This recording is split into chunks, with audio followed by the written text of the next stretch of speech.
Welcome to Crappens. Don't wait a week for a new video. Join our Patreon at the Crappens On Demand level for instant recap access. Link in description. Enjoy the show. Well, hello and welcome to Watch What Crappens, a podcast about all the crap we love to talk about on ye old bravs. Hello, everybody. Hello, Ben. Hi, Ronnie. How's it going? Good. That's Ben. I'm Ronnie or Rondell, whichever you prefer. Use whichever. Welcome. It's Monday, February 17th. Today is the Real Housewives of Potomac Reunion Part 1. So we'll get into that in a second. Thanks so much for everybody who has been supporting our live tour, the Mounting Hysteria tour. We've been having a great time with that. You can catch us in March. Are you ready? Get your pens out. We're going to be in Cincinnati, Minneapolis, Toronto, Charlotte, Atlanta, Washington, D.C., and Philadelphia. That is all in March. So go for more cities, ticket links, and all that good stuff over to watchwhatcrappens.com. Also on our Patreon, our traders recaps, as well as videos of all of our recaps, including this one. Hi. So if you want those, go over to patreon.com. And thanks for the support, guys. Love doing this every day. It's like such a great way to live life, for sure. So how are you feeling? How are you feeling about Potomac and all that good stuff? Oh my goodness, I loved this first episode of the reunion. I thought it was hilarious. Oh my goodness, I felt great. How did you feel? I did too. I thought it was better than the season. This is a good one for reunions, even without Karen. You know, Karen didn't show up to the reunion, as we'll get into, but they still made it all about Karen, and it was just as fun as if she was there. Yeah, no, Karen, she's never not there, even when she's not there. Like, her presence is felt. And thank goodness Ashley had the foresight to go to Target and get a cheapo frame and put Karen's picture in it. Yeah. And you know, that picture frame shame is very on brand for Karen talk, because Karen started out her career on Real Housewives by shaming Giselle with a picture frame filled with rules of etiquette that Giselle should follow. And so all these years later, in season 9, Karen is in rehab. And she is now framed at the reunion. So it's kind of a burn, but it's a fun burn, you know? Yeah, exactly. Now, hold on. I just tried to think of a fun burn. I was going to say it's a fun burn. Like, I don't know, is syphilis a fun burn? I'm assuming that's not, but I feel like I couldn't think of one. A jalapeno pepper added into your salsa. It's a little fun burn, right? Fun burns. So what did you say is going on over there? What's wrong with you? Oh, I had downloaded the wrong notes. I had downloaded the notes for a fully different episode. So I was just going to be like, vamp. But all is right. Order has been restored into the Potomac recapping universe.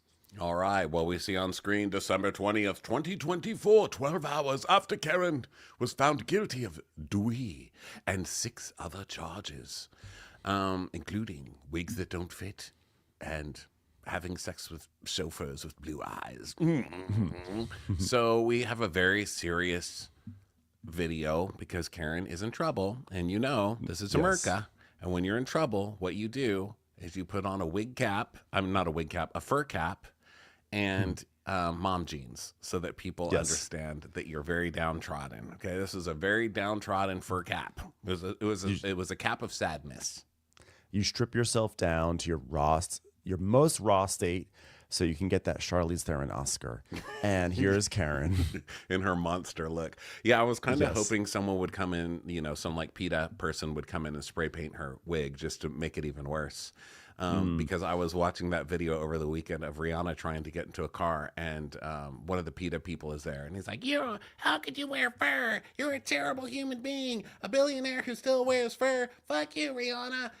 And one of the paparazzi guys is like, shut up. She looks good in that animal. She looks amazing in that animal.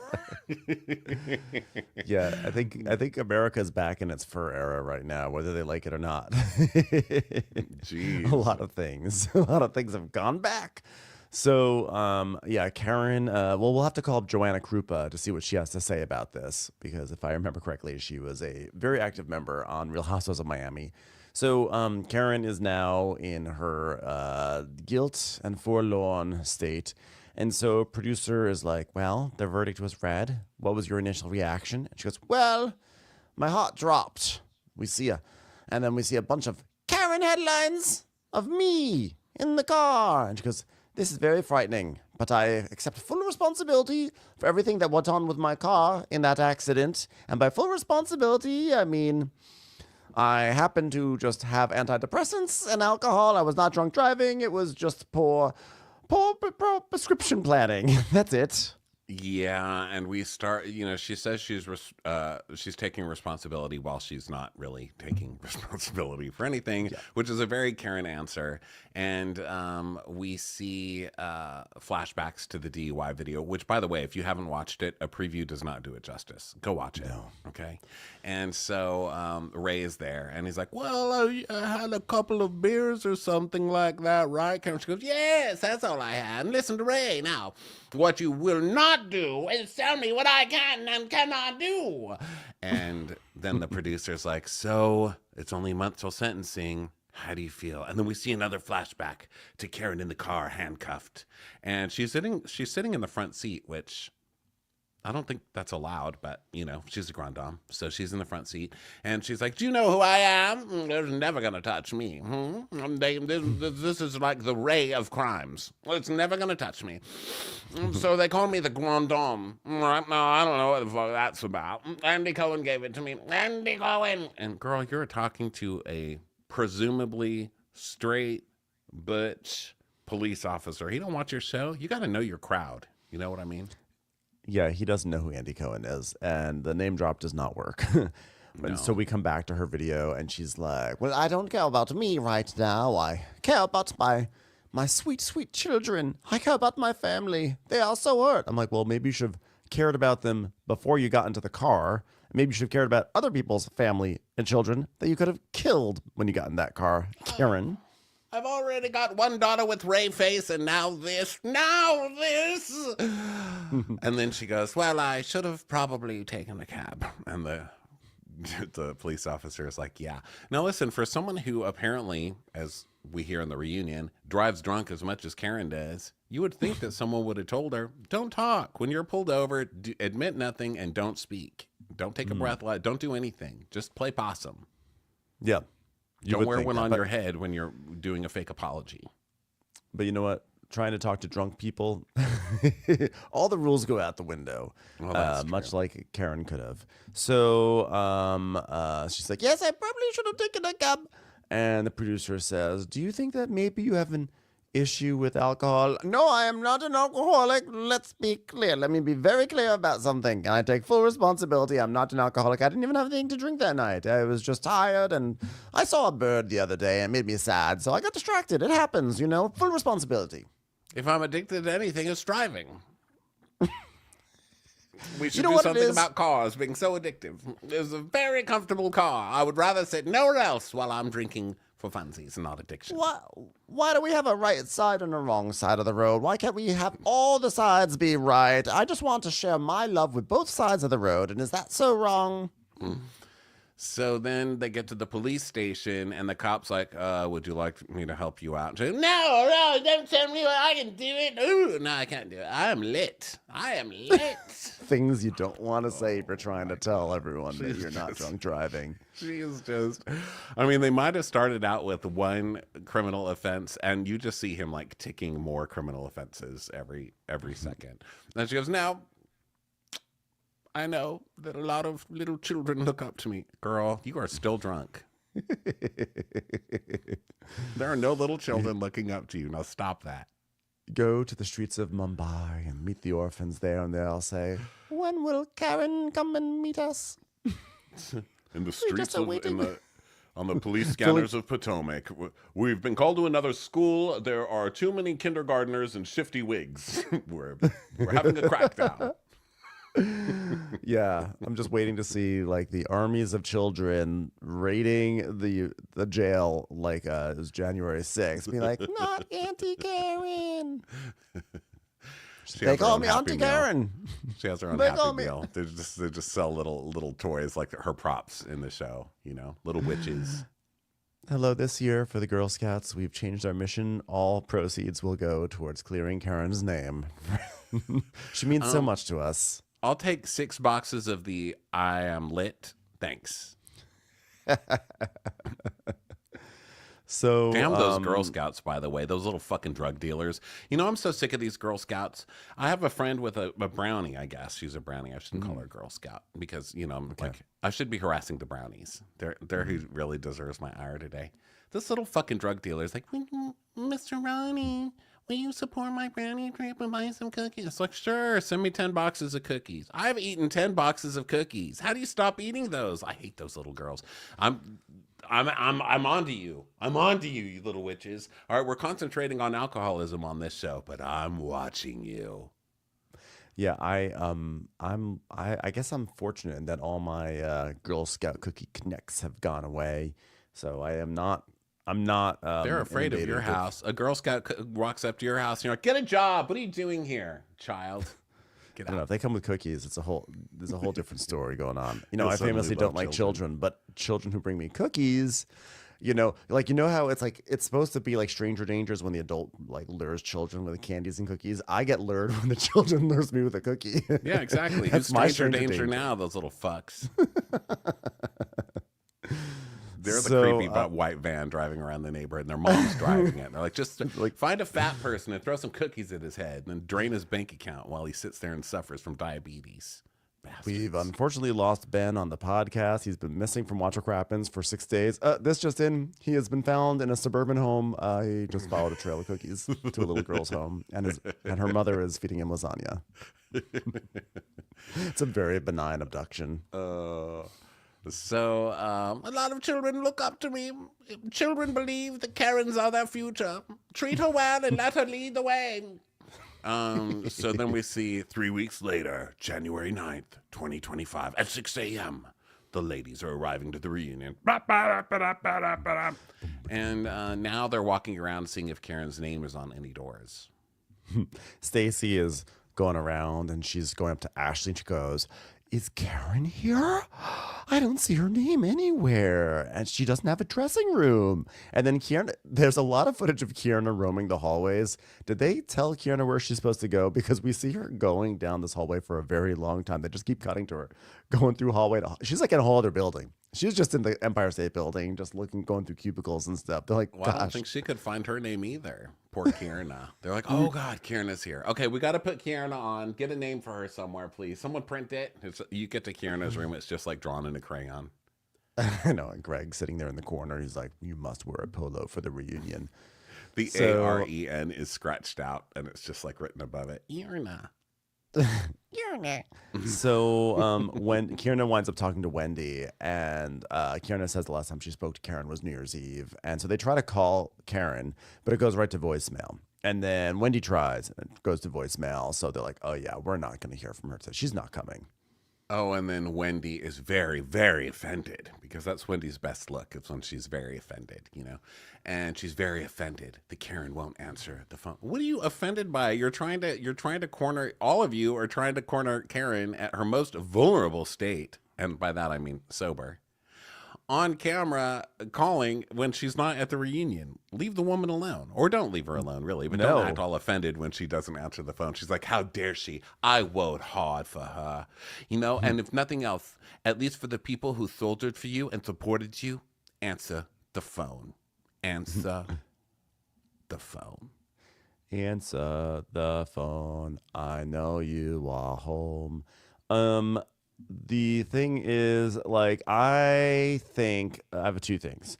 Well, okay, here's the nice thing to say. Yes, we're all happy that Karen has gone to a recovery center. Yes, obviously. We always want that for people. That being said, she decided to check in the night before the reunion. So let's not, like, eliminate the fact that she's using the old get out of jail free card that comes, except now she's not really getting out of jail. Yeah, she doesn't get that anymore. But she's like, go to jail via card. So she's doing the classic Luann de Lesseps, and I've seen some other people do this. Happen to check into rehab the night before the reunion. And I'm sure there's definitely, obviously mental health reasons to do that because you probably in a fragile state, and the last thing you need is to be hammered from all sides, no pun intended. But then at the same time, like, you did really she lied a lot this season about drunk driving, and I honestly think she should have had her feet held to the fire a little bit before going into rehab. And then at rehab, she can then start the process of healing. But this was very convenient on her part. And I feel bad for these women. This was like the biggest doorway with the biggest pizza that didn't get to be delivered. So they delivered it anyway. They don't care. They really don't Yes. care. They're like, After let's they just kick pretend her. You know, they're like, just put a doll of Karen on the ground and we'll just kick that. We'll just kick that the whole time. Yeah. So they all come. They look beautiful. I mean, this is a gorgeous cast, and they're in white. So they're in all different, you know, white pearls and white sequins and all of that. And then, of course, we have to ruin it because Ashley's like, my bunions hurt. Yeah, and they walk out onto this reunion stage that it feels like it feels like an Andrew Lloyd Webber show or something. Like they have built out Panama, and there's 3D like renderings of buildings, and there's like hats for sale. I mean, it's just so funny because sometimes for reunions they go for something that's like very sleek and cool and chic, and then sometimes like some theater queen gets in there and like gets to build the set that they've always wanted to build, and this one is just fully in the middle of like a Broadway musical. Yeah, it's like Man of La Mancha over there all this. Well, that's a jail, so I guess not. But that's the only musical I could think of. The Man of La Mancha. Until to get windmills, eh? I've actually been hurt doing that. So they come onto this set, and I'm surprised they missed the opportunity to make the set Wendy's birthday party. I really thought that's what they were going to do, because that was an all-white thing, too. So I thought they were going to be like, still your birthday, Wendy. Yeah, I thought they were going to do like Lake Norman or something. You know, like on Beverly Hills and Orange County lately, they have been filming on these kind of like panoramic video screens like The Mandalorian. And it's like, we got taking you to the hills of Beverly Hills or like to the ocean. And I was thought maybe they might do that for Lake Norman, but then you just see like a sports car boat going around in circles in the background the entire time, and might be a little distracting. Yeah, God, who knew that was foreshadowing to Karen's future? I know, right? So Wendy's like, oh my gosh, look at Giselle's nails. Wow, you can never tell me again about my nails, okay? And Giselle's like, ha, ha, ha, ha, ha. So then, hello, everybody. Welcome to Real Housewives of Potomac Season 9. We're going to be 3 parts. Why? No idea, but here we go. I'm Andy Cohen. I'm in Panama. And it's safe to say that a lot has changed, and we're going to get into that. But there's an elephant in the room, and that is the absence of Karen McCarenston. Everybody, what do you think? The Grand Dame's not with us tonight. Has anybody spoken to Karen? Do they know if Karen has new boobs? And so everyone's like, no, we haven't talked. Because, okay, well, 3 weeks ago, as you know, Karen was found guilty of 7 out of 8 charges related to the single car DUI crash that happened in March of 2024. Ha, ha, ha. Oh, no, not a laugh? Okay, Karen is not here today because she has checked herself into a private recovery center. What do you guys think about this? So now they all have to actually not say which is what's really on their mind, which is like, she is trying to avoid us. They all have to be like really nice, like, oh, that's really great, like that's so good for Karen. I mean, because it is good for Karen, but you know, everyone was like, I can't believe that bitch didn't show up today. Yeah. And Giselle, kind of shockingly gives the nicest answer where she's like, well, it's fantastic. She lives in a land of delusion. And sometimes we think that's funny and cute. But in this case, it's not. I just want her to get help. And Wendy's like, well, it's interesting that she's doing it before his sentencing. Well, Wendy. I like when Wendy feels like she's solved a mystery. She's like, well, pretty interesting that it's just happening right before the reunion, right? And right before the sentencing. And so she's like, is she doing it because she needs help or because she feels like it will lighten the blow of the sentence? First of all, no alcoholic wants lighter blow. Second of all, as Andy says, who the fuck wouldn't? You know? Yeah, that's what you do. they all, yeah, because, yeah, at first they're like, yeah, it's a conspiracy. And then that's when everyone's like, but shouldn't you do this? That's exactly what you should do, you know? Yeah. I saw her picking up trash on the side of the freeway. It's almost like she's trying to kiss ass. Yeah, that's what you fucking do. Okay? Yeah. So Ashley, of course, really rises to the moment, and she's like, well, I had a feeling that the Grand Dame wouldn't be here today, so I made sure she would be here in white, so here she is. And she pulls out her cheap picture frame with Karen there, which is just great. They just have it propped up on the side, and they just cut to it at like random times over the course of the hour. Wait a minute, everybody. Wait a minute. Stacy here. I just want to say, give her some grace. Give her some grace. Stacy's overacting is so fucking funny in this whole reunion. I loved it. I love Stacy even more after this reunion. Me too. Like, I love the way she goes from like melodrama, but then she's like melodrama, but then when you come for her, she really stiffens up really quickly, and she's very funny. She does, and she's just her whole like most offended person out of all of the people who have ever lived is my favorite version of her. I think it's so funny. So it's like, well, how? Oh, sorry, man. I was just gonna say, I feel like like a melodramatic housewife, like a purely melodramatic housewife. That's like a special thing, and we actually don't get it as much as we think. Like, people may act melodramatic, but there's some that just are melodramatic, and Stacey is definitely in that camp. So like, she has won me over 3 times over. Yeah, and you rhymed. So I did, with my own word. She won me over 3 times over. Guys, you're welcome. So Andy jokes that she wouldn't be happy about getting second position. And then Ashley's like, no, she doesn't get first position. It's my picture. It's my picture. So she takes it back. So now not only does Karen get to not show up today, she gets to make her own video, which is such bullshit. I don't think she should have been allowed to do this, even though I thought it was one of the best. I thought it was comedically perfect, but it shouldn't have been allowed. I would have been like, no, objection. It was so Karen. So first of all, this truly was the Charlize Theron monster trajectory, because if the December video was Karen filming Monster, the pre-reunion video was her accepting her Academy Award for the feature film Monster, because now she's glammed up again, looking gorgeous, actually. I mean, she may never have looked any better. Like, tell this woman she has to go to rehab more, because this is just, she looks great. So then she gives a literal acceptance speech. She goes, okay, ladies, as you have noticed, I am not there. I am going away to a treatment center to address taking antidepressants and drinking. Okay, to address why you made the choice of doing these 2 things. I don't think you're still not taking full ownership of what you did, which was drinking and driving. Okay, drinking and driving. I'm at a treatment center to address the fact that laws are unfair against people who wear possums on their head when they're upset. Hopefully we'll get some laws passed. I'm very sure of it. Now, I would like to get to the bottom of it, but since there's no bottle here, I would be remiss if I didn't take this time to thank those who truly touched my heart during this whole process. First, the possum who died for that fur. That fur got me a long way, ladies. Second, Giselle. Hold on, let me adjust my teeth for a moment. The path we've been on together. I was like, oh my God, she's really going to give a speech. She gave a full 3-paragraph speech. Yeah, she really did. She's like, Giselle, I just really, that note that you put in my flowers that said, roses are red, violets are blue, sorry about rehab. Well, this drink's for you. That was just so kind. I will cherish it always.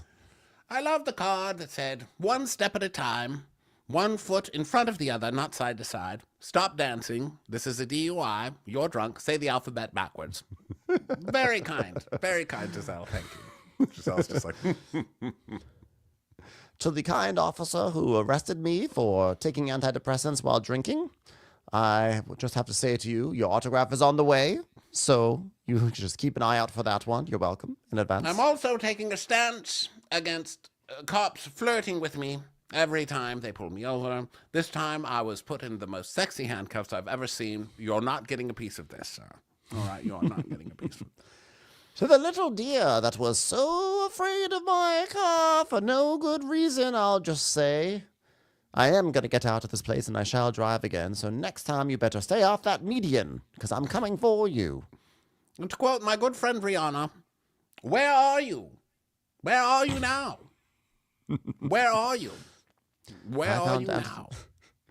I found antidepressants and alcohol in a lonely place. So... So she thanks to Kay. I would like to give this to Kay. Kay, nobody remembers your name, but I do, and it's Kay. Let's just stick with Kay. Can we roll that black? Do we have editing on this video, Ray? Or?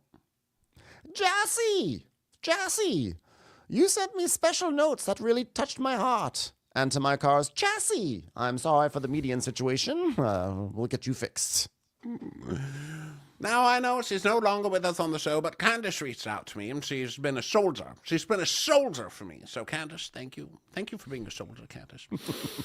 Now, wait a minute. There's a special person on my list. And Wendy's just sitting there like, really, bitch? Like, it better be me. I would like to thank the Hamburglar. You know, I was... stopping at a McDonald's. I was about to eat a hamburger, and a little Hamburglar came and stole it away from me. Thank you for that. That's the reason I look so good today, to accept this award. I was going to do a McDonald's reference, too. We've been doing this for too many years together. Anyway, to the early bird. The early bird does get the worm, and I note to the early bird, don't have the worm with antidepressants. Could land you in rehab. Oh, my gosh. So she ends it with, and Andy. Of course, Andy. Andy is the person who's special on my list. Andy, your note meant the world to me. I opened it. It was just some applesauce on a page. And it was kind of like a Rorschach. I had to really stare at it, but I found the love. He's like, oh, I didn't even mean to send her a card. I think I showed her a picture, and my son just splattered apple juice on something. But I'm glad she got it. All right, Andy, I'm not done with my speech. Now, I will be back. And you and Giselle can fight over who called me the Grand Dame first, but I will be coming back as Karen Hugo, because Karen is enough. Today, I drop the mask of the Grand Dame. I'm just Karen, just the good formal Grand Dame, someone going to rehab. I am Karen Hugo. Karen is enough. I'm just Karen. So then Wendy's, making eyes and stuff. So Andy's like, wow, Giselle's crying. And Giselle's like, well, okay, I'm not a good crier. So he just wants to watch her cry, so he won't move on. So she gives a speech about how Karen's such a good person, and she's really a good person when she's not on the show, because on the show she's like this character and she's full of shit. And then finally Andy lets her go, and Wendy's still rolling her eyes. So he's like, Wendy, you seem unmoved. And she goes, did I? And he's like, yeah. And she goes, and Mia's like, well, I think that it's really interesting that she didn't think Wendy, because they're so close. Well, I think it would be selfish for me to frame it in that way, because this isn't about me and this is about her. Okay, everyone here that I did acknowledge that this is Karen's moment. Okay, so now we'll go in on her. Thank you very much, everyone. I have reached out to her, and I supported her through the season. And, I feel something, and I'm not trying to conflate the two, because I also feel something about what she told Stacey about me that I saw play out throughout the season. So I feel like having seen that couple with this, it adds up to, that's not my friend. That's it. But it's not that. Wow. This is one of the first times on a reunion that we have seen a victim cloak denied. Wendy has denied the victim cloak. Sorry. So they're like, wow, I can't believe her. Wow, Wendy. And Giselle's like, whatever, Wendy. You always knew that she wasn't your friend. And Mia's like, well, I don't know why. I know why. Because you've been supporting her and you've been writing for her. So. Exactly. That's not my friend. So then we see flashbacks to all the times that Wendy defended Karen. And it's sort of surprising to me, because it always seemed like Karen never really liked Wendy. So Ashley's like, by the way, not to add insult to injury, but in case you forgot, you did take her to the White House. Don't forget, you took her to the White House. She's like, yes, that is in the folder. Yes, thank you. People are always so excited to go to the White House. That's the place that steals your money every year. What the fuck are you so excited about that place for? What do they do?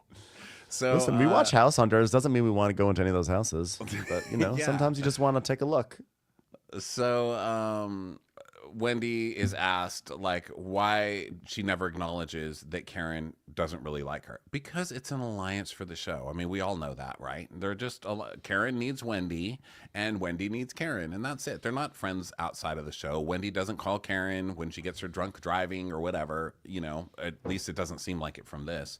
Because when everybody else is like, oh, I've spoken to Karen, I spoke to her at Christmas, I spoke to her at New Year's, you never hear that from Wendy. But I think that that counts. An alliance counts, you know, and I don't blame Wendy for being annoyed. And also, I don't really blame her for keeping her foot on Karen's neck during this whole reunion. Just because Karen didn't show up doesn't mean that they can't still hold her accountable. So, you know, In fact, you get a pass from me. you have to take that privilege of being able to totally go after someone and they can't defend themselves. So, like, you know, there is yes, Karen does not have to face the fire, but at the same time, they get free reign to say whatever they want about her, which, you know, I tend to believe in this case. So Wendy is basically like, it's not that I never want to acknowledge that she has issues with me. It's just I take people for what they show me, and she's not shown me that. And also, I want to say that last year, when my mother was being dragged through the mud, Karen was the one of the only people who stuck up for my mother. And but that's also because Karen, you know, Karen's sticking up for, I think, the older person, and she's also going to stick up for the mom because she can be like, you never come for mothers like you've come for me when my mother, you know, all that. So Andy's like, okay, well, that's fair. Well, one interesting thing about that video was when she said she's going to come back as Karen and not the Grand Dame. Now, is Karen the one who wore the possum on her head, or is that the Grand Dame? I don't want that one back. Tell that one not to come back. And I would like to point out that, for the record, my eyes almost fell out of my face when my name came up in footage. And really, just anytime I'm on this stage, my eyes are almost always falling out of my face. Ha! Well, just want to point out that I did not coin the term Grand Dame. The lady to the left of me did. And just like, that was me. Yeah. Didn't you think he was going to say, my eyes almost fell out of my face because I never sent her a card? I could have sworn he was going to say, like, I never sent her anything. What is she thanking me for? Yeah. So then we see footage of Giselle saying Grand Dame. And so Andy says, Well, the body cam footage from the night of the accident found its way online, and it's really tough to watch. / also kind of funny. Anyway, there were thousands of comments. So we have comments from people who are just like dismayed with Karen, dismayed that she was actually not owning it in the same way. People saying that they've lost family members to drunk drivers, etc. A lot of anger, etc. So Mia's like, Well, I knew, and I've been trying to tell everybody that she needed help. I'm like, oh yes, Mia, the harbinger of truth at all times. Mia, the moral center of this show. Love it. Thank you. That's the better way to say it. And he's like, well, there's more to discuss on Karen. Don't worry, we'll be dragging her the entire hour. Now, I brought it, and Mia's like, yeah, you know, I saw it because we've been out drinking so many times, and she's gotten behind her car, you know, and watching Karen trying to drive drunk while standing behind her car, I mean, that was very sad to watch, Andy. And I just had to say, if you're going to drive drunk, at least get in the driver's seat. It's been a sad time, Andy. Then, Well, there's much more to discuss, but first, Dr. Wendy in her brand new decade embarked on a new career path and got herself a new bestie by the name of Giselle. Blah, let's watch Slithers. So we see clip package of Wendy's season, which is a good clip package because she had a good season. And so you seem lighter and... Did she have a good season? Did she really? She had a good season that we liked her, right? So, she did, but it was she was good with. I think she interacted pretty well with everybody this season. She was somewhat enjoyable, but I think her storyline stuff was kind of boring. Although, you know, I don't even know what I'm talking about because I'm not a huge fan of storyline stuff anyway. I mostly just like the group scenes and them fighting. Yeah, exactly. I'll take that back and shut the fuck up. How about that? I think that she had a very strong season in terms of just likability and, you know. All right, well, Wendy, you are lighter and funnier. What do you attribute that to? Specifically, which producer do you want to thank for telling you gotta get this together? Well, I would like to thank my almost pink slip for that one. That was great. And he's like, okay, you were great. And she's like, well, but 40 is just so monumental. It's so monumental that my kids are still giving me cereal with candles in it. And, you know, I just wanted to start anew. And quitting my job, that was the weight lifted off me because I was tired of having to conform to antiquated ideas of what professors should be, which I found interesting because that's kind of alluding to the fact that she wanted to get out of there because they didn't approve of her being a housewife, right? Is that how you took it? I did. I don't know. It's kind of funny because it's like, yeah, like we should have we should have open minds about our professors and whatever. But also, it's like I don't think that professorship is like a protected class. Like if there's certain standards at a university of like behavior that like a university wants of their professors. They don't want like their professors necessarily going on TV and squabbling or whatever. I think that's okay. Like I think that's okay if a job is like, yeah, we don't love this vibe for our students. That being said, I still back Wendy 100% because I and think it's she's also okay incredibly to say, smart. fuck this, I don't like it.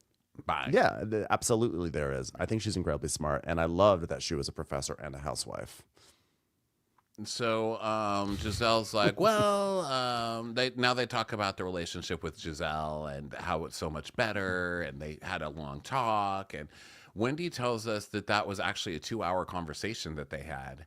And Andy's like, wow, that's a lot of free calamari, am I right? Okay, well, it's great that you guys are open to working with each other, and they compliment each other a lot. And Giselle's like, well, she is majorly articulately. Is that even a word?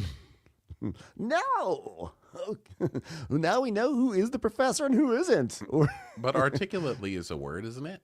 But I think she said she's just using it wrong. She's majorly articulately. Yeah, she was getting too excited about adverbs. Yeah. So Andy asks about Happy Eddie, and Wendy says that that's booming, which I don't know. I mean, like I haven't smoked weed in forever, and I really don't go to dispensaries. Do people actually buy a Happy Eddie, or is this just Wendy like full of it? Because I am honestly so sick of Happy Eddie. If I have to hear about Happy Eddie one more time, I'm gonna be sad, Ben. Yeah, I don't know. I don't know if it's like caught on nationally. I mean, there's so much weed, but I mean, I guess they're doing fine. She got to quit her job, so that's good. Mm-hmm. So then he asks if everybody's gotten to try Happy Eddie, and Stacy did. And she's like, oh, I salute your husband's business, and I think you're going to be so successful. And so Giselle's like, aren't you trying to start your own Happy Eddie? Dun, dun, dun. And I don't know, Stacy seems fishy here. What do you think? She does, but also Wendy seems way too proprietary about like something pretty basic because everyone's starting, these kind of companies. I mean, look at Tamara. Tamara did it first. If Tamara doesn't yell at you for doing it, you can't yell at everybody else for doing it. I don't even think Tamara did it first. I feel like someone else did it even before Tamara. Oh, housewife? I mean, the chick from Shaws of Sunset started her Woosaw thing, but I think before that, I don't think there was another Housewives weed. Was there? I don't know. I'm talking out of my ass. It's a Monday. It's what happens sometimes. I don't know. I mean, yeah, I don't think you can be proprietary, but in your own cast. And her thing isn't that you can't start one. Her thing is like, but I hope you're not doing that without talking to me, because that's the rule. You have to get permission from whoever came out with the first wick. And then we see the clip of Karen being like, well, she can enjoy her 3-wick and I can enjoy my 9-wick.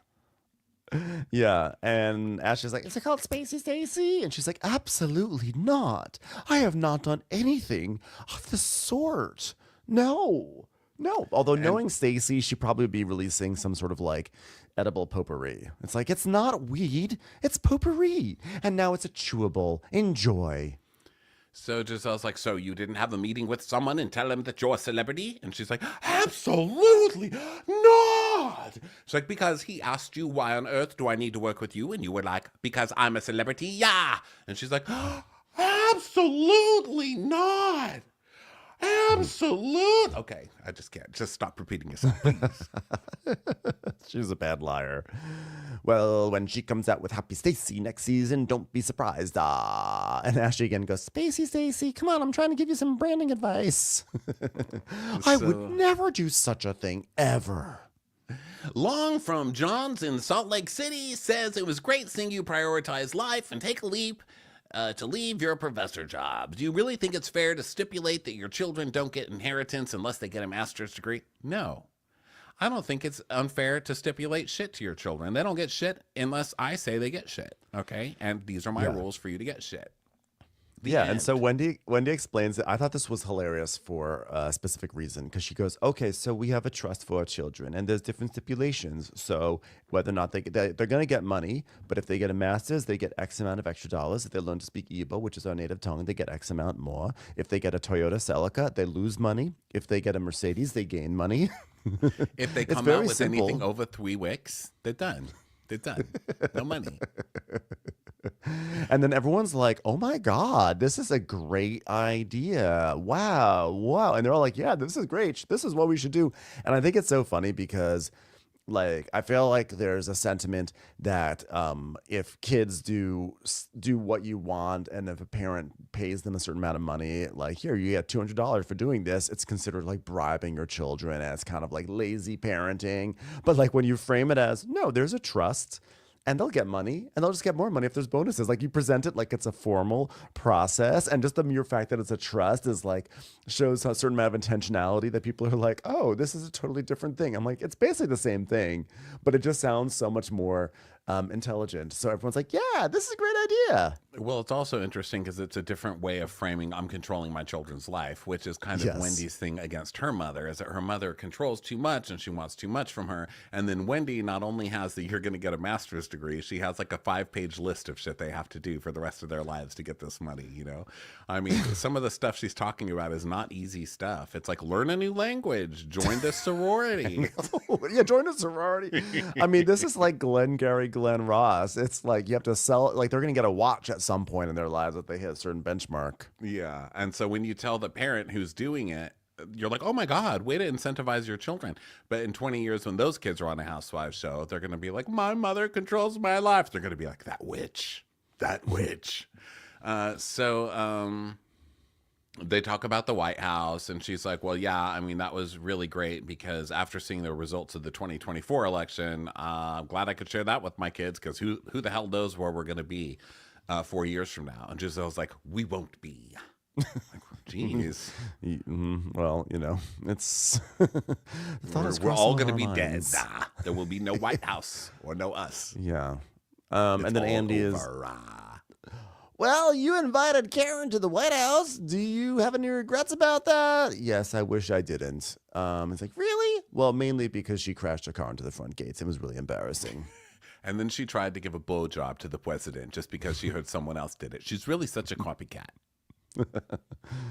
Karen's still trying to compete with like 30-year-old news. Well, I mean, listen, when Bill Clinton said it depends on what the definition of is that is actually the blueprint for Karen Huger. I mean, that is a Karen Huger line if I ever heard it. Yeah. I did not have sex with that woman. That is a Karen. Bill Clinton was actually the original Karen Huger, if you really think about it. I remember when he wore that fur cap to apologize to the nation. He wore mom jeans.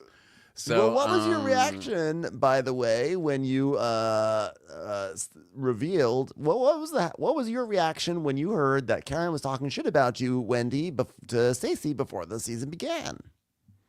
she's like, well, what reason does Stacey have to lie? That's going to cause more friction with her in the group. So, yeah, I believe what Stacey said.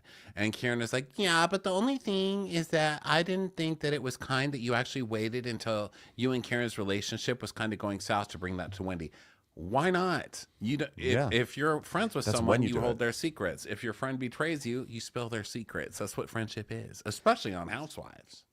Yeah. How do you keep your lines straight if you like shoot your wad too early? You've got to keep that collateral. So that Okay, was like, let's stop oh, going okay. back to the Clinton years. Okay?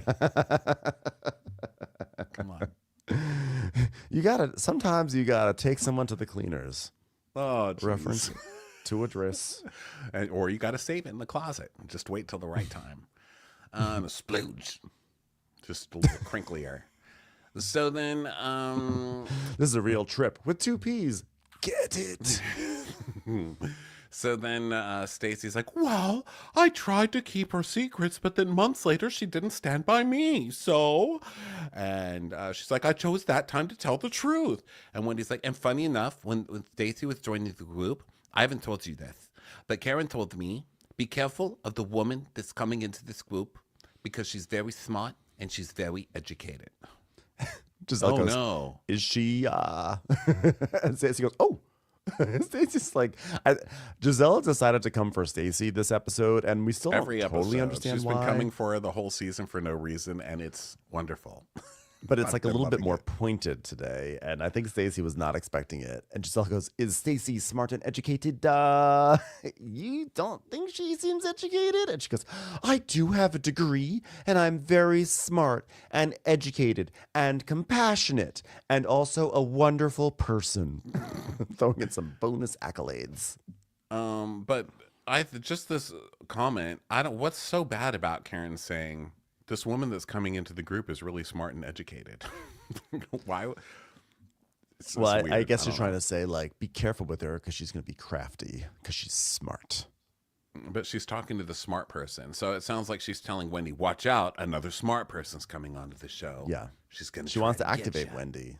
She wants Wendy to be, because Wendy, like, that's her slot, is she's the smart one. So if there's another smart one, then she's gonna be like, wait a second, and like maybe go after her. Yeah. So she's like, "Well, I have no idea why Karen wouldn't want two like-minded, wonderful, smart, educated people to be together." And Giselle goes, "Yeah, I don't think it had anything to do with that. I mean, come on, look at you." Let me say this. You did point out that you feel that Karen's MO is that she takes the new girl and then she tells them what she wants them to know about everybody. And we see flashbacks of her doing this with Ashley, etc. And Andy, because one of them says she grooms them. I think I don't know. Giselle I think uses Giselle said that. she Yeah, she grooms calls her a them, groomer. which is a really intense phrase for this. So then Stacey goes, okay, well, so you guys know what I'm saying is true. So Giselle, you know that this meeting took place at the Tally Ho, right? And she goes, absolutely, yeah. And we see a photo from the Tally Ho, which is where all the grooming goes down in Potomac. And Kierna didn't get to go to the Tally Ho, but she did get befriended, which is dun dun dun. If it's like, oh no. So look, I don't know about some of this. I guess Karen has been caught doing this, but I don't see the problem. Listen, if there's a new person, you go directly to that new person. You go to lunch and you tell them the shit you think about I mean, who doesn't do that? This is just normal human interaction. I mean, Karen's not here to stand up for herself, but let me just say, as an elder person, I go up to the younger people and I talk shit to the people I don't like first before they can talk it about me. That's just how you do it, okay? It's self-preservation. But it always backfires, okay? You know, in Jurassic Park, the first big bad was the Tyrannosaurus, but it was really the Velociraptors in the second half that were the ones that you really remember, right? So, like, it's like going to a used car dealership, you know, or just a car dealership. You go in for your Subaru, a guy comes out, or a gal, and you go and you give it a test drive and they talk it up and you finally go to you're like, oh, this is great, I'm gonna get it. And then in comes the closer, and you wind up spending like 2 hours with the closer, and the first one you always forget. So Karen kind of has like first The car closer's dealer- all, "I love muffins. I love cupcakes." And you're like, so why is Kira Sedgwick trying to convince me that she likes to eat carbs? She just can close anything. It's amazing. But the point is this: whoever you deal with first is not who you're going to deal with last. So Karen rushing in to get like a newbie on their side, it always backfires because inevitably they wind up talking to the other people, and then they realize that Karen's been poisoning them. And so then they turn on Karen every single time this happens. That is Well, the it backfires ultimate because failure. Karen doesn't have any loyalties. You know, she shit talks everybody, and that's what keeps getting Karen in trouble. Is that she keeps saying she's somebody's friend, and then she's talking shit about them for no reason. So Yeah. God oh, bless. Karen, I tried to stick up for you, but it's already been demolished. Goodbye. So everyone's like, so Andy says, so everybody's talking about the self-absorption, but does anybody here think that this is a valid criticism of Wendy? Is she self-absorbed, and is she not a girl's girl? And Giselle goes, well, yes, she's self-absorbed. Have you been watching this show? But, you know, who isn't? We're housewives, basically. Yeah. Because Karen does the whole thing of like, well, I see Karen a different way because when everything went down, she came to the hospital with me, yada, yada, yada. And they're all like, okay, Karen, we've heard enough of that. It's time for us to break the news to you that Karen loves being a mother goose. And once she can no longer daughter you anymore, then she becomes a monster. So get with the program. So Wendy's like, let me tell you something. It takes a strong woman to be friends with me because I'm very sure of myself. I walk in a room like God sent me there because God did. Does that make sense? Okay, sure, why not? I'm going to leave it there because God told me to leave it there. And let me be the last person to wish you a happy birthday from God. We are going to be right back after this.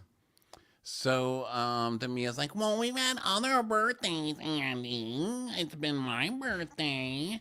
And Ashley's like, oh, yeah, I heard there was some drama at your birthday. And Wendy's like, there was. We're going to bring it up. And Mia's like, Okay, well, I know you're mad, but like, honey, you were snatched out. and Wendy's like, she's not talking to you. She's like, thank you. So then Jasse comes out and, wow, Jasse. I don't know if it's Jasse or if it's Jazzy. I'm just going to pronounce it different ways throughout this reunion and hope to get it right sometimes. And she's like, oh, hi, Andy. Okay, well, you are engaged, so congrats. What season is it? It's definitely a summer wedding. Okay, great. And I'm told you have the invite with you. So Jassy's getting to do all her like Real Housewife things that she didn't get to do during the season. So she hands over this big red velvet invitation with like a mirrored back on the inside and everything, and they look at it and it's exciting. And Darius is on the Cowboys these days. And Andy's like, okay, now that we got that out of the way, so we have a little bit of questioning about the timeline of your relationship. Megan from Poopy Town says, Jasse, it appears to me that you were the side chick who made the dude leave his family. Mia, you were a side chick. What's your professional side chick take? Oh my God, the way I laughed at that when he just did that, like, Mia as a side chick. What do you think? What's your professional side chick take? And they all crack up because that shit's hilarious. And so then we see a clip of Jasse trying to describe her timeline with Darius. And she's like, oh, yeah, we've been together a couple of years. You know, he's a great father to two boys that were both already created before me. Are they Build-A-Bears? Like, what the fuck? And she's like, well, the children are 3 and turned 1 a month ago. And wait, the children are 3 and turned 1 a month ago. The children are 3. Like, 1 is 3 and 1 just turned 1 a month ago. Even though she and Darius have been together for 9 months or something like that, or a year and a half, or whatever. The timing was so. I don't know how Jasse did not become a Real Housewife with this crazy ass timeline. Like, this is the sort of thing that they would have harped on all season long. Like, I think that like the Kierna slot probably should have been for Jasse. Also, Jasse's husband or future husband is an NFL player, which is, you know, like Bravo likes things flashy like that instead of, you know, a social worker. No shade to social workers, but like it's Bravo, you know. Well, you never know. You never know what was going on this season with the casting. So Jasse's like, well, let's be clear. I was never a side chick. I'm the whole production, baby. It's like, oh, okay. Well, there's your, you just gave up your tagline that you didn't get. You know she's been working on that. When they cut her from the show, she's like, damn it, I'm using this tagline somewhere. That is so true. Yeah, I love her proclaiming how much she is not a side chick while she is literally clinging to the side of the sofa for her sidekick role on this reunion. Okay, with all due, you're building your friendship with him while he was with another woman. And she goes, well, I had no idea. I mean, he's never posted the woman on social media. How was I supposed to know he had a girlfriend? Really? Come on. Maybe ask him. At worst, he clearly was with her and you knew it. And at best, this is the biggest red flag you could ever imagine. Like, if he wasn't telling you about the girl he was sleeping with and had 2 children with while you were like falling in love with him, what's going to happen with you when you're in that position?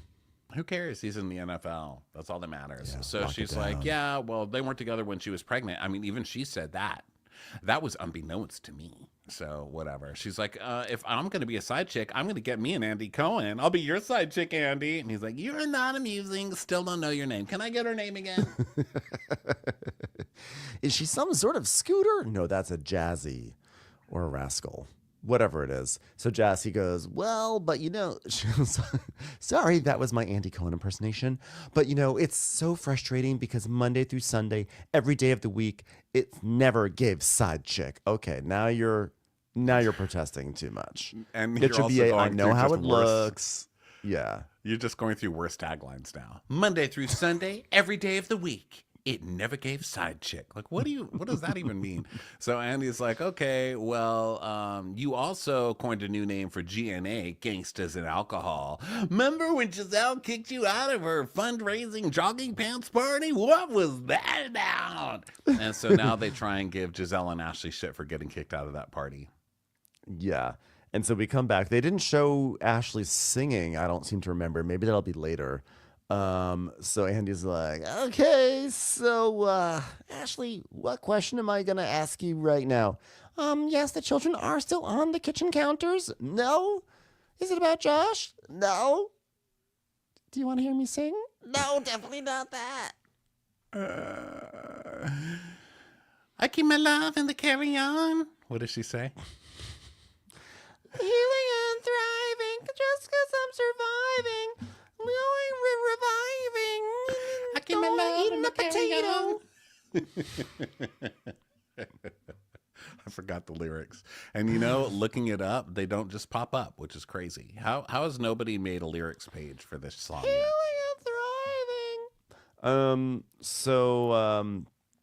There is one, So he actually. Wow. Sorry, There is I didn't mean to lyric- derail this there whole is? thing. Yeah, but I need to know the lyrics. Like, throw up your hands, forget about all your problems, let's party, okay? Healing and thriving, no, not just surviving, healing and thriving now. Oh yeah, I'm healing, okay. Where's the carry-on part? I don't see it in here. Damn it. Bad lyrics. All right, carry on. If there's one song that does not need to be carried on with, it's definitely this song. Please don't carry on. Please don't carry on now with those notes. I'm my love, I'm a carry on. So then they start. She better not be flying on Spirit because she's going to have to pay for her healing and her thriving. So this is Ashley being asked about her divorce. He's like, I'm going to ask you the same question I ask you every year. Is it about Beavis? No, Ashley. Oh, okay. Michael, our divorce. Well, it's in the hands of State Virginia. And so we signed everything. And guess what? They are divorced. She announced it, I think, this week or last week. That she is, in fact, divorced. So it all went through. Good for you. Hey, it's happening. And then Jasse asks me, and Stace, that Andy compares like the alimony and the child support with Stacy's situation, and Jasse asks me if she's getting a divorce, and Mia's like, I am definitely not. Yes, I am. No, I'm not getting a divorce. And she's like, okay, so you're just co-parenting with Gordon. And she has 1,000 brochures at a crack the back. And Andy's like, well, okay, well, let's go back to Ashley, because no one believes Mia's ass. I guess I'll get into that later, that Mia's lying about her whole divorce thing. Did you notice that Giselle did a little meta bravo moment there where she went, the lies, the lies? Yeah. So then they ask There's about... nothing more to say about it. Because I know people are going to say, did you notice that Giselle said the lies, the lies? I want to acknowledge we did notice it, yes. Yeah. So then Detricia from Austin, Texas says, does GNA even sell clothes? What the hell? Your website's just photos of Giselle and Ashley. And so they laugh, and Giselle's like, well, the timing was kind of off for us to be selling apparel, so we're not doing that right now. As in, the time for us to learn about how to make apparel and sell it happened 30 years ago, and we don't know why we're doing it now. Yeah. So and they Ashley's like, I'm not spending money on that. I don't even know what I'm getting in the divorce. So now we're community outreach, health, and wellness. Leave your brain tumors in your carry-on. All right, well, that doesn't have the same ring to it. Well, it's community outreach, Andy. Nothing sounds more like either a cult or fraud than that rebranding. And so Mia goes, So it's a nonprofit. and Stacey goes, no, it's a fashion line. How dare you? They are grown, educated, beautiful women putting on a fashion line that's all about community outreach and health and wellness, of course. And Ashley's like, pay attention, we're not fashion. She goes, oh, okay then. And she we're goes, a we're a liaison. liaison. We're a liaison between the community and the charity. So the community says, where's GNA? And we say, charity. And then Giselle's like, a boom, liaison. All right, so then what's gonna happen next? Like, what's step phase 3? And Giselle goes, well, we'll see if you're invited. I mean, poor, this should be. I feel like Sheree's been waiting for a moment for for like a really like shady athleisure to take away the shame that she's had to hold with September, spring, summer for her joggers, because this is worse than the She by Sheree situation. Oh yeah, they never came out with anything, so this one's a lot Yeah. worse. So Andy goes, okay, so I still don't get it. So the focus, helping the community, helping the homeless, help the community. Instead of giving the homeless joggers, we roll down our windows and we say, run, liaison. We say Karen's coming down the street, find shelter and stay away from medians. We put horns on the front of cars, tiny little horns that only deer can hear when Karen is coming down the freeway. Liaison. So I love how they this is so obviously just a stupid thing they made for the show, and the fact that Andy is seriously grilling them on it, and they have no answers. They're like literally laughing about how flimsy their responses are about this. He goes, Okay, well, let's talk about the dueling events. So Judy from Judytown said, if you say yes to one event and are later invited to another, shouldn't you prioritize the first event you RSVP to? And Giselle's like, thank you. Anybody want to answer? And they're like, but we were trying to stay at yours, so that's why we came last to yours. And Giselle's like, the event was over. You missed the part where we announced liaison. And she's like, oh, give me a break. And now she's like, yeah, the event ended at 9 and you got there at 8:03. That's less than an hour. Listen, 57 minutes is enough time to get their money, stupids. Who kicks that many people out of a fundraiser? That's just stupid. Yeah, I agree. I mean, I thought it was rude of them. I think Giselle actually does have a point, which is like you said, you're coming to mine first, and you should have either done what Wendy did, which is Wendy said, sorry, I have a conflict, I'm going to Karen's, or you tell Karen, I have a conflict, I'm going to Giselle's, but don't try to split it up and give half and half. That being said, Giselle, there was more than enough time for those women to show up and for Giselle to get a photo of them with her photographer that she could put all over social media and wherever and get her fundraisers, yada, yada, yada. But ultimately, I do think Giselle was in the right in this situation. I mean, she handled it rudely, but she was in the right. I don't care about it anymore. It's too long ago. I can't. This feels like 10 years ago. This was a long season. Actually, you know what? I really enjoyed this little dueling event episode, and Well, it that was was like one of the best small ones, because that was back when we were still like, oh my God, they're back. This season's great. Because that's the first time we saw the new girl get all offended, like, how dare you? I am leaving, after she just got kicked out. It was just like a funny one episode, petty, dual event situation. It was very funny. I really liked it, but I agree. It's not really worth spending a lot of time on the reunion, and they actually don't. So basically, Giselle reemphasizes that she was really angry at Karen, which is why she threw everyone out, and she apologized to everyone, etc. And then Andy's like, okay, great. Well, Jasse, you've been out here for about 35 seconds. Any final thoughts? Well, Andy, you might say I'm the side chick, but I'm standing front and center. All right. We'll see. You may want a potato, but guess what? I'm a hamburger. I'm never the side. Okay, Jasse, you can go. I don't care if it's September, and I don't care if it's July. I'm not a side chick. Okay, all right. I'm not made of aluminum, and I'm not made of linoleum, because I'm not siding. I'm me. So Ashley's like, okay, well, since you're about to leave, when I saw you at the Christmas party, you mentioned that shit flew off the handle for Mia's birthday, so don't leave before you throw Mia under the bus.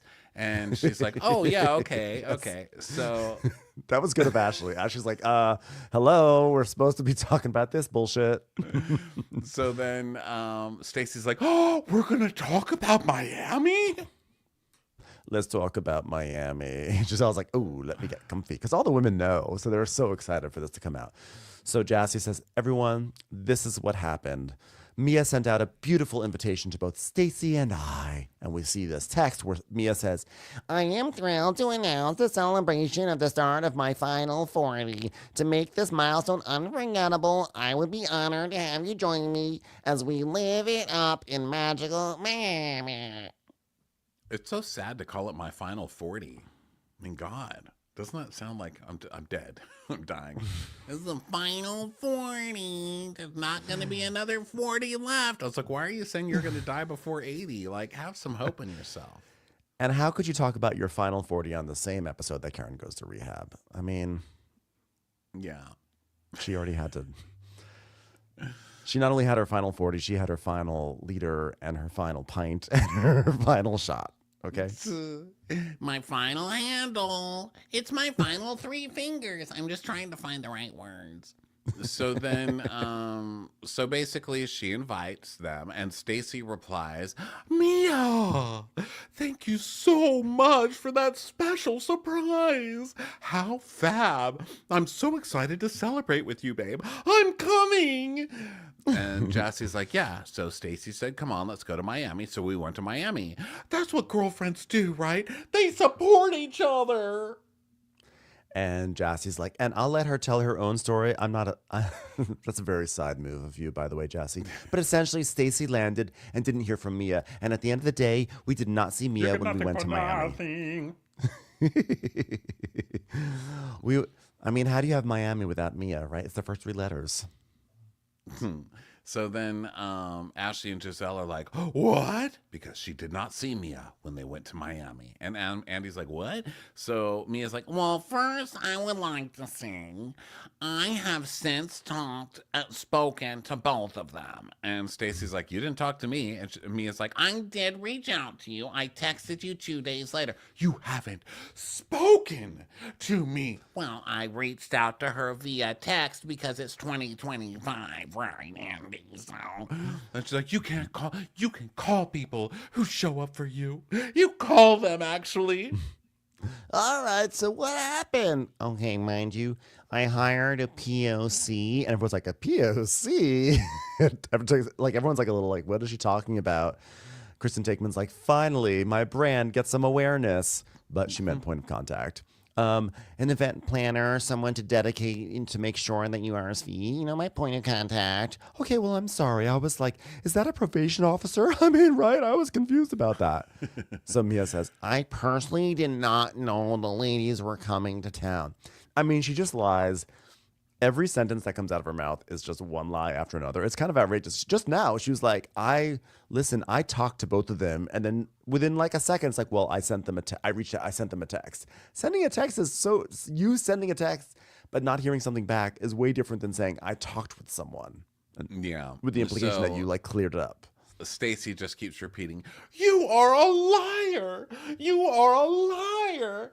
You are. And Giselle's like, oh my God, please stop her from repeating herself. It's making me crazy. I didn't know you guys were coming. And so Andy's like, but did you not invite them to come? I did invite them, but I didn't realize I had invited them. I actually never invited them in the first place because I invited them. So he's like, so they didn't say they were coming? And Stacy's like, oh, I didn't tell you. Oh my goodness. Thank you for the invitation. I specifically remember writing, fab, I'm coming. So Mia's like, well, you didn't RSVP to me. You RSVP'd to my point of contact. And Stacy is like, girl, bye. Stop. So she like brings out the phone and everything. And Mia's like, well, when I learned that they were in town, I texted them both. And I said, hey, ladies, where are you guys? I heard you guys checked in for dinner. And then they came to the restaurant. And Stacy goes, well, why didn't you respond to me when I arrived? And Mia's like, but then they left the restaurant. And Wendy's like, but Mia, you're leaving out key points. They left the restaurant because you told them to arrive by 8 and you didn't come until 11. And that's why they left. She goes, we arrived at 9. Okay, I was an hour late to my birthday. So was she there at 11 or was she at 9? There are a lot of things that never get cleared up. She was probably there after 10 o'clock. She definitely was not there at 9. That's for sure. So now Stacy, Andy's reading the text and he says, okay, you said, I'm thrilled to announce the celebration of the start of my final 40. Okay, and there's an itinerary, there's a yacht day party, and then an exclusive dinner at Barton G's. Well, first of all, that's where you should have just never gone to this thing. Barton G's, you're going to go to Barton G's and you're like above 23, please. Okay, and then after party, please let me know. Can't wait to celebrate together. Okay, so the response is Mia. Thank you so much for the special surprise. How fab. I'm so excited to celebrate with you, babe. I'm coming. And Giselle's like, this is a receipt I like. And you say, amazing, can't wait to see you beautiful. And then she says, this is now on Sunday. Happy birthday, beautiful. And Mia's like, well, now this is a text that I did not get because I did not know she was in town. Mia, it's your phone number. What are you saying is the point of contact? Like, Mia's going to go without her phone for a whole 2 days, especially on her birthday. No, girl. Yeah. You were sitting there on your phone reading all your Instagram happy birthdays. We all know you were, so just stop. Also, don't hatch new lies until all the evidence has been read, because you don't know if you're going to just have to walk this one back already. So Andy goes, Okay, well, so she says, happy birthday, beautiful. I am here in Miami, ready to celebrate you. And it was read the following day. So you actually are ghosting someone, but keeping red receipts on. Wow, that's bold. And you respond at 12:15 in the morning. And then you say, Queen, where are you, my love? So it was like hours later. Mia is like, where are you? It's so rude. So I still don't get it. So what time did she get to Miami? Did they say what time She got in there? the afternoon. They showed the Okay. screenshots, but like she got in the afternoon, probably like 1, 2, 3 o'clock or something like that. Says we're here. Mia doesn't write back until 12:15 in the morning, so that's like 9 hours later, which is really shady. And then responds like, "Oh yeah, where are you?" Not like, "Oh my God, so sorry, I missed this. Oh, I feel like an idiot. Please come meet me here. Oh my goodness, let me find out where you are. Let me come to you." It's kind of like, "Where are you?" Like Yeah, I would so be livid. Then Andy reads the other text, and it's Stacy saying, listen, I'm so excited to celebrate you. I texted and called you with no response all day, and I still showed up to your dinner party, and no one was there an hour after it started, and you still don't reach out to me. That was disappointing and disrespectful. I look forward to seeing you soon. Yeah. And Mia's like, so what's the problem? Oh my God, Mia's terrible. She is No, everyone's like, "What's the problem?" And he's like, "Well, she RSVP'd and said I can't go to the yacht, but I'm going to dinner. So you did know she was coming." And Mia's like, Well, I knew she was coming to dinner, yes, but I didn't know she was in Miami. I thought she was having dinner somewhere else in the country. And then when I got to dinner, they told me she had left, which I knew she was going to be there because I didn't know she was going to be there, obviously. We were having dinner and it was lunch, but it was a dinner that she wasn't supposed to be at or not invited to that I completely invited her to. So I just don't understand why I understand completely what's happening, which I don't understand. Like, what? so Jasse's like, "Hold on, everyone. Main character energy coming through. I flew to Miami to try to support you on behalf of not only your birthday, but also Stacy, who has a child, who left her child at home to be there to support you, even when I was telling you how upset. Arabella! Arabella! You didn't care. You never reached out to me." So, then Ashley's like, "Yeah, where's Jacqueline in this equation?" Well, Jacqueline was the one who told. Oh, yeah, that's right. I forgot. I can blame everything on Jacqueline. Jacqueline was the one who told me Stacey was upset. Jacqueline was texting you back. This is all Jacqueline's fault. Everyone blame Jacqueline. Jacqueline's a PLC. And Jasse's like, well, Jacqueline told me that Mia was more worried about ink. And so Andy's like, do you feel bad? And Mia's like, I do feel bad because, like, I wanted to have an opportunity to have a good time with these girls. But unfortunately, I was like, captured at lunch on a yacht that was dinner. It was really lunch. And I just know the POC did it, Andy. The POC. Are you guys talking about my makeup?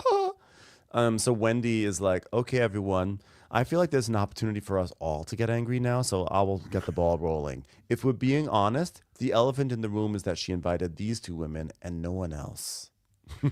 And so Wendy's like, yeah, so that's the bigger point. And Stacy's like, oh, wait, you guys weren't invited. Oh, come on, Stacy. You know they weren't invited because you would have been texting them being like, where is this woman? Where are we all meeting up? Yes. What's going on? You know? Yes, it also shows that you didn't text anyone to say, "Are you coming to this thing as well?" So Stacy's like, "I mean, so you invited us. We're the only two people you invited, and you ghosted us." Well, that's what I'm trying to say. If you only have relationship with two girls in the group and one of them is a side chick, hey, sorry, those two girls show up for you, and you ghost the ones who do show up for you. That's just bad. Yeah, that's just bad news. That's bad friendship. Me, it's like, Well, I said I was wrong. I'm sorry I'm crying, but I'm just emotional because so much has gone on this year, Andy, and I'm taking accountability because I did not drive drunk into a tree after driving drunk into a tree. Wait a minute, you're taking Karen's non-accountability. Oh, I'm so sorry. It's just been so hard for me. Can I bring my PLC out here to speak for me? No, you cannot. So she's trying to do the whole cry tear thing, and I have to say, like, this is not going to work on the Potomac cast. It just never does, and it's just such a funny contrast to what we just watched on Real Housewives of New York with Brynn, because here they're all just like, "Shut up." Yeah. So Mia's like, We're all, we all are different. We react to things differently. We all have different experiences in life, Oh, she's about to try it. She's about to try the trauma cloak again. And they're like, denied. All right, well, Jasse, thanks. I'm going to say goodbye to my side chick, Jasse. Thanks for coming, Jasse. See you never. she's like, "Thanks, Andy. Thanks so much." So they go I on sleep break. on my stomach because I'm not a side chick. All right, please leave. Please just All go. right. The sad part is you've still done more of this reunion than Karen. Okay. So Karen was like, wait a minute. Now, I did look for Karen's womb. Well, I have something to say. All right, we're going to break, Karen. Too little, too late. so they all now go Mia away. tries to go into Stacy's dressing room. So Stacy is there with Jasse. And she's like, guys, can I just talk to you? I just wanted to say I really care about your friendship and I'm sorry. And Stacy's like, well, I just feel like you are crying right now because we're calling you out and you didn't even say anything to us until we were back in DC. It just doesn't feel genuine. Sorry. And Mia's barely even paying attention to what they're saying. She's like getting like a soda from a PA while Stacey's saying this. So it just again shows the degree of sincerity behind her. And she's like, Okay, I'm fine. It's all good. and she goes, "We can't receive it now." All right, thanks for listening. I'm going to leave. I'm going to leave. And she goes into her room and she's like, Oh yeah, she does her cry thing. I love her cry. She's like, when I tell you I was cracking up during this entire hour, everything was so funny. It was great. it was What a good one. And then especially that she's like, it ends with her going, I'm leaving. Next week, I'm leaving. She's just doing the thing where they leave 10 times. Yeah, it was great. When we found out that this was going to be a three-part reunion, we're like, really? I mean, like, it was a good season, and I thought it was a good season. It was a good comeback season, but like 3 parts, I don't think so. But now I'm like, okay, yep, yeah, we're in like This we're back season in had like, a good start and a good end, but the middle Yes. was just middle was a little rough boring. after the trailer. It's just yeah. this doesn't have 3 episodes. I'm sorry, but that said, even if a show doesn't have a good season, it can have a good reunion, and so far it looks like this one is. And the new girls are stepping up. Well, at least Absolutely. Stacy, are stepping up and making it happen. And I love that they found a new foe for Giselle, because Giselle can't be there without somebody to hate on, and this girl's not going to take her shit. So I love it. Yeah, it's great. Everyone, thank you so much for being here. What a great Yeah, time. we'll be back later with Crappy Hour Live tonight at 5:30 Pacific time on YouTube Live or our Patreon, which is free. You can go to the Patreon for free and watch that. And we do that every other Monday. Get the Traders Recap tomorrow over at Patreon, and also probably in the morning we'll have a Southern Hospitality recap. So we'll talk to you guys next time. Thanks for being here. Bye. Bye.